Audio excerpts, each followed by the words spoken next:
Middle east यानी मशरिक़ वस्ता की जंग अब और शदीद हो गई है।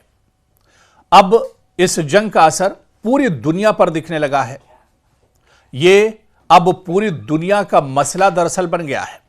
हालांकि एक दिन इस जंग को खत्म भी होना है, सीज फायर भी होगा, लेकिन जब तक यह जंग बंद होगी तब तक दुनिया की सूरत हाल काफी हद तक बदल जाएगी। इस जंग से जहां इजराइल को बहुत ज्यादा नुकसान हुआ है, वहीं अमेरिका को भी बड़ा झटका लगा है। यही वजह है कि अब अमेरिका इस जंग को खत्म करने पर फोकस कर रहा है। सवाल यह है कि इस जंग में अमेरिका सीज फायर क्यों चाहता है? अमेरिका क्यों चाहता है कि अब यह जंग रुकनी चाहिए? डोनाल्ड ट्रंप बार बार मीडिया के सामने यह क्यों कह रहे हैं कि अब इस जंग में बातचीत चल रही है और बातचीत के जरिए से मसला हल होगा? लेकिन जवाब साफ है कि इस जंग में अमेरिका बुरी तरह फंस चुका है। अभी तक इस जंग में अमेरिका का हजारों लाखों करोड़ का नुकसान हो चुका है। वहीं यह जंग तो इजराइल के मफाद में है और इस जंग में तो महज अमेरिका को मोहरा बनाया गया है। इस जंग में तो इजराइल ने अपने फायदे के लिए अमेरिका को जबरदस्ती एक तरह से धकेला है। और अगर जंग खत्म हो गई तो बहुत से राज भी इस जंग को लेकर सामने आएंगे और इस जंग के बाद अमेरिका पहले वाला अमेरिका नहीं रह जाएगा, क्योंकि इस जंग के पीछे बहुत से मिस कैलकुलेशन भी है। तो दुनिया के सामने एक तरह से यह तमाम सच्चाई भी सामने आ गई है। अमेरिकी इंतजामिया, इंटेलिजेंस और जंगी सलाहियतों की पोल एक तरह से खुल चुकी है। दुनिया का सुपर पावर अब दुनिया के सामने बेनकाब हो चुका है। खुद इस जंग में अमेरिका के साथ साजिश हुई है। डोनाल्ड ट्रंप के रवैये का भी इस जंग में फायदा उठाया गया है। इजराइल ने जंग में अमेरिका का बहुत अच्छे से इस्तेमाल किया है। इजराइल खुद तो इस जंग में फंसा ही है, अमेरिका और दुनिया के कई ममालिक को भी उसने बुरी तरह से फंसा दिया है। इसीलिए माहिरीन का मानना है कि यह जंग तो एक दिन खत्म हो जाएगी, सीज फायर हो जाएगा, जंग बंदी भी हो जाएगी, लेकिन जंग के बाद दुनिया की सियासी सूरत हाल बहुत हद तक बदल जाएगी। जंग के बाद अमेरिका पहले वाला अमेरिका नहीं रहेगा। ईरान भी अब पहले वाला ईरान नहीं रह जाएगा। इजराइल का भी हाल बदल जाएगा। कई ममालिक की सूरत मुख्तलिफ हो जाएगी।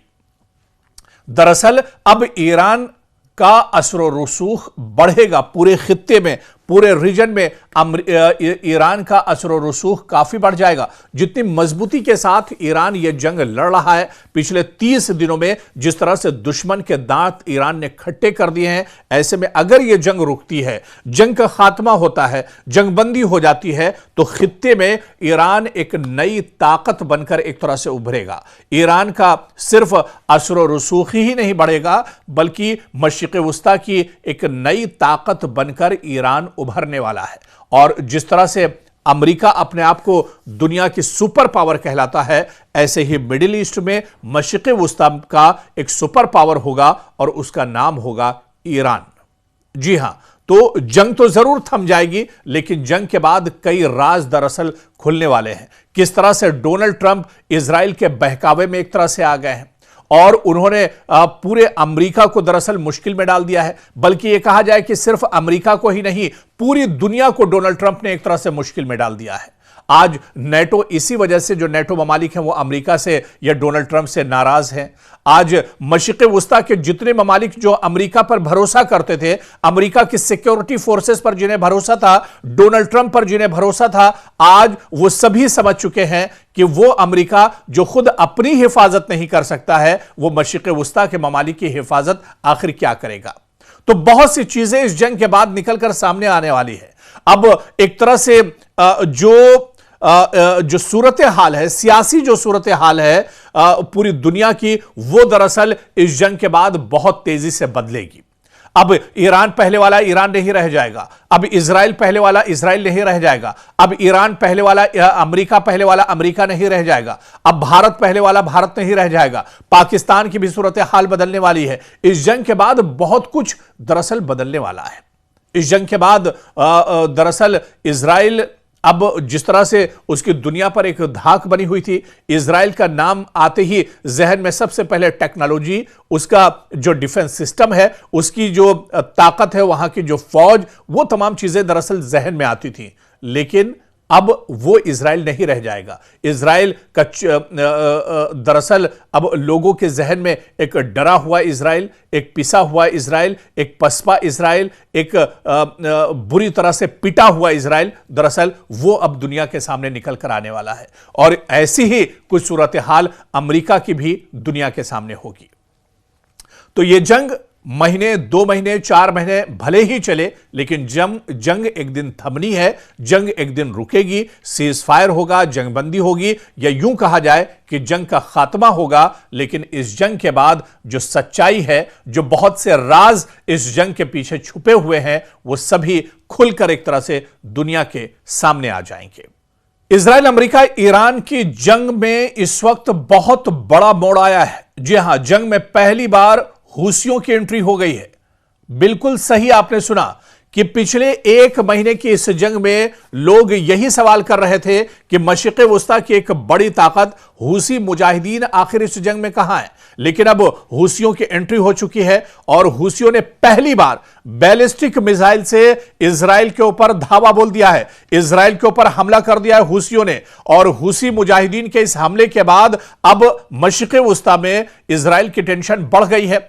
डोनाल्ड ट्रंप भी अब काफी ज्यादा परेशान हो गए हैं, क्योंकि अभी तक ईरान से एक तरह से लड़ाई चल रही थी। अभी तक इस जंग में लेबनान के हिजबुल्लाह के जो मुजाहिदीन हैं, वो एक तरह से इस जंग में कूदे हुए थे और इजराइल पर हमले हो रहे थे। लेकिन इस बीच यमन से भी अब जो हूसी मुजाहिदीन हैं, उनकी भी एंट्री हो चुकी है। और अब एक बड़ा हमला हूसी जो मुजाहिदीन हैं, जिन्हें अंसारुल्लाह भी कहा जाता है, इन्होंने दरअसल ये हूसी यमन में एक ताकतवर मुसल्लह ग्रुप है, जिसे ईरान का करीबी इत्तेहादी माना जाता है। और लगातार ये पूरे मशरिक़ वुस्ता में जंग में एक्टिव रहे। बल्कि हूसियों के बारे में कहा जाता है कि बहर अहमर यानी रेड सी के ये दरअसल बहुत मजबूत और माहिर लड़ाके माने जाते हैं। और इन्होंने बड़े पैमाने पर अब इजराइल पर हमला किया है। यानी अमेरिका, इजराइल और ईरान की जंग को 30 दिन हो चुके हैं और 30 दिनों के बाद अब हूसी मुजाहिदीन भी इस जंग में एक तरह से कूद पड़े हैं। और जो खबर मिल रही है कि बैलिस्टिक मिसाइल और सुसाइड ड्रोन्स के जरिए से बड़ा हमला इजराइल पर दरअसल हूसियों की तरफ से किया गया है। यह हमले यमन से हुए हैं, जो इजराइल से सैकड़ों किलोमीटर दूर है। इसका मतलब है कि लॉन्ग रेंज सलाहियत भी एक तरह से मौजूद है हूसियों के पास। हूसी मुजाहिदीन के पास बैलिस्टिक मिसाइल होना दरअसल ये इजराइल के लिए, अमेरिका के लिए ये अलार्मिंग है, या दूसरे जो ममालिक हैं, जो एक तरह से इत्तेहादी ममालिक हैं इजराइल और अमेरिका के, उनके लिए ये एक बहुत बड़ा खतरा है। तो अब इस जंग में हिजबुल्लाह के बाद, ईरान के बाद अब हूसी जो मुजाहिदीन हैं, वो भी अब एक तरह से इस जंग में कूद पड़े हैं। और इजराइल पर पहला बड़ा हमला हूसियों की तरफ से किया गया है। हूसी मुजाहिदीन दरअसल रेड सी में अब अमेरिका और इजराइल का टेंशन और ज्यादा बढ़ जाएगा। अभी तक अबनाए हुर्मुज का मसला था, जिसे ईरान ने पूरी तरह से लॉक कर दिया है।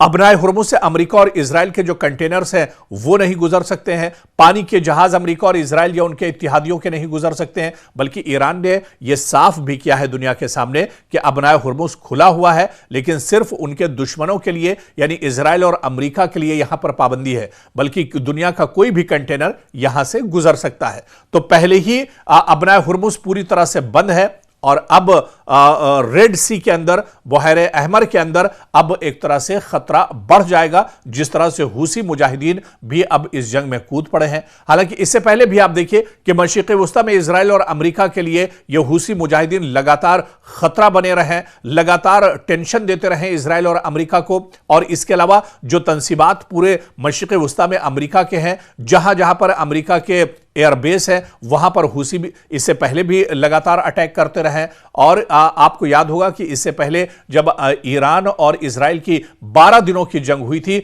उस जंग में भी आप देखिए कि हूसी मुजाहिदीन ने रेड सी के अंदर कई इजराइल के जो कंटेनर्स थे उन पर हमले किए थे, कई जो इत्तेहादी ममालिक के कंटेनर थे इजराइल और अमेरिका के, उन्हें भी हूसी मुजाहिदीन ने एक तरह से टारगेट किया था, निशाना बनाया था। तो अब हूसी भी इस जंग में पूरी मजबूती के साथ कूद पड़े हैं और इसी वजह से यह कहा जा रहा है कि यह जंग अब दरअसल और शदीद होती जा रही है। जंग का दायरा अब एक तरह से और बढ़ता जा रहा है। अब पूरी दुनिया की निगाहें इस जंग पर आकर एक तरह से टिक गई हैं। तो मशरिक़ वस्ता में लगातार जंग का दायरा बढ़ता जा रहा है। इस बीच ईरान ने इजराइल पर क्लस्टर बमों की बारिश कर दी है, बड़ी खबर आ रही है। जबकि कुवैत में अमेरिका के 6 बहरी जहाज तबाह करने और दुबई में साहिल और होटल पर हमले करके कई अमेरिकी फौजियों को ईरान ने हलाक करने का दावा किया है। रूसी मीडिया के मुताबिक, जी हां, रूसी मीडिया के मुताबिक ईरान की जानिब से तल अवीव में कसीरुल मंजिला इमारतों को निशाना बनाया जा रहा है। इजराइल ने ईरान की जानिब से क्लस्टर बमों से हमलों में कई लोगों के मारे जाने और कई लोगों के जख्मी होने की बाकायदा तस्दीक कर दी है। ईरानी मीडिया के मुताबिक फौज ने कुवैत की अल शुयूख बंदरगाह पर अमेरिका के 6 टेक्निकल जहाजों को निशाना बनाया है। ईरानी मीडिया के मुताबिक 3 लड़ाका जहाज समंदर में डुबो दिए गए हैं, जबकि दीगर 3 में आग लगी हुई है।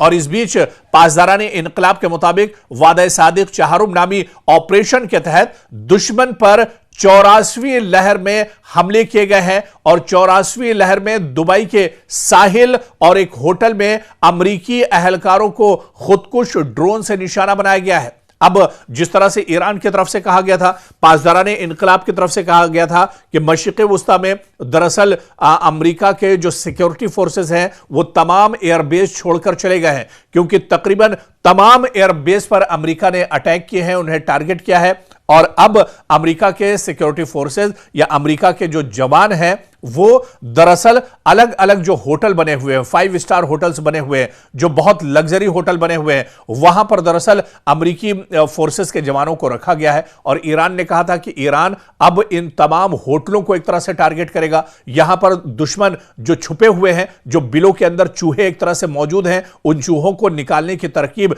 ईरान को आती है और ईरान ने अब इन होटलों पर एक तरह से हमले करने शुरू कर दिए हैं। और इन होटलों में जहां पर अमेरिका के सिक्योरिटी फोर्सेस के जवान मौजूद हैं, उन्हें अब एक तरह से ईरान टारगेट कर रहा है। और ऐसे में जो बड़ा हमला दुबई में किया गया है या कुवैत में किया गया है, वो दरअसल होटलों पर ही यह हमला किया गया है और इन होटलों में कई अमेरिकी फौजी मारे गए हैं। जो बहुत बड़ी खबर आ रही है, इस अटैक में कई अमेरिकी फौजी मारे गए हैं। सऊदी अरब के इलाके अल खुर्ज में प्रिंस सुल्तान एयरबेस को भी निशाना बनाने का दावा किया गया है, जिसमें रिफ्यूलिंग और एयर सपोर्ट फ्लीट को एक तरह से हदफ बनाया गया है। तो लगातार हमले एक तरह से जारी है। जंग का दायरा जरूर बढ़ रहा है, लेकिन ईरान इस जंग में कहीं पीछे नजर नहीं आ रहा है। आप देखिए कि इजराइल के इंटरसेप्टर तकरीबन खत्म हो गए हैं। अमेरिका के पास जो इंटरसेप्टर थे, डिफेंस सिस्टम पूरा एक तरह से नाकारा हो चुका है। कोई इत्तेहादी मुल्क इनका अब निकलकर सामने नहीं आ रहा है। नेटो ने जंग लड़ने से पहले ही मना कर दिया है। ब्रिटेन अब इस जंग में कूदना नहीं चाह रहा है। और इसके अलावा जो बड़ी ताकतें हैं, चाहे जर्मनी की बात करें, फ्रांस की बात करें, कोई खुलकर अमेरिका और इजराइल के हक में नहीं है। लेकिन अगर मिडिल ईस्ट की बात की जाए तो मिडिल ईस्ट में ईरान का जो बड़ा सहारा है वो लबनान से हिजबुल्लाह के जो मुजाहिदीन हैं वो ईरान का डटकर साथ दे रहे हैं। और इसी तरह से अब यमन से जो हूसी मुजाहिदीन हैं वो भी अब इस जंग में निकलकर सामने आ गए हैं।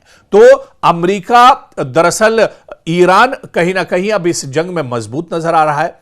हालांकि एक बात बिल्कुल साफ है इसमें, जिसे जो दुनिया के सामने भी है और जिसे एक तरह से छुपाया भी नहीं जा सकता है, क्योंकि ईरान बहुत मजबूत ताकत नहीं है, बहुत मजबूत मुल्क नहीं है, बहुत सरमाया इसके पास नहीं है। और इजराइल और ईरान अमेरिका की तरफ से जो अटैक ईरान पर हो रहे हैं उसमें ईरान के अंदर बड़े पैमाने पर जानी और माली नुकसान हो रहा है।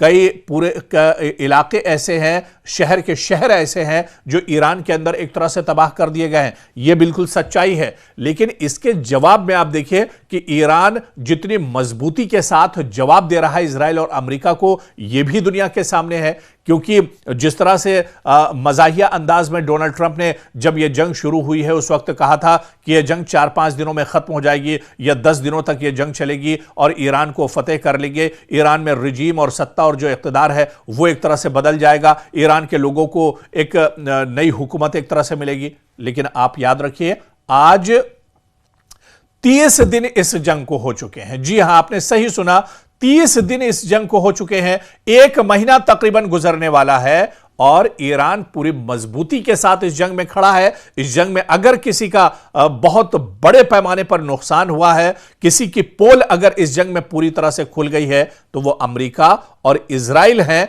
जो अब इस जंग से भागते हुए नजर आ रहे हैं। अमेरिका और इजराइल तो चाह रहे हैं कि किसी तरह से इस जंग को बंद किया जाए, यह सिलसिला यहीं पर थम जाए, बातचीत के जरिए से मसला हल किया जाए। लेकिन दूसरी तरफ ईरान ने यह साफ कर दिया है कि बातचीत के सभी दरवाजे अब एक तरह से बंद है। लेकिन इतना जरूर है, ईरान ने अपनी शर्तें रखी हैं और ईरान ने यह कहा है कि अगर ईरान की शर्तें मान ली जाती हैं तो फिर यह जंग एक तरह से रोकी जा सकती है। और शुरू ही में आपको याद होगा, ईरान के supreme leader Ayatollah Ali Khamenei की शहादत के बाद ईरान ने यह ऐलान किया था कि यह जंग तो जरूर दुश्मनों ने शुरू की है, इजराइल और अमेरिका ने इस जंग की शुरुआत की है, लेकिन यह जंग जब ही रुकेगी जब ईरान एक तरह से चाहेगा। यानी यह जंग शुरू तो जरूर कर दी गई है, लेकिन जब ईरान चाहेगा उस वक्त यह जंग एक तरह से थमेगी। तो पूरी दुनिया दरअसल अब इस जंग के असरात महसूस कर रही है। पूरी दुनिया पर इस जंग के अब असरात साफ तौर पर एक तरह से वाज़ेह हैं और अब यहां से कहीं ना कहीं ईरान पूरी मजबूती के साथ डटा हुआ है। यह जंग कब तक चलेगी, कितनी लंबी और खिंचेगी, कितनी तवील और यह जंग चलेगी, क्योंकि ईरान तो पहले ही कह चुका है, पासदारान इनकलाब ने बहुत पहले यह ऐलान किया था जब यह जंग शुरू हुई थी कि 10 साल तवील भी यह जंग चलती है, 10 साल तक भी यह जंग अगर खिंचती है तो ईरान 10 साल तक मैदान में डटा रहेगा। ईरान 10 साल तक इजराइल और अमेरिका का मुकाबला करता रहेगा।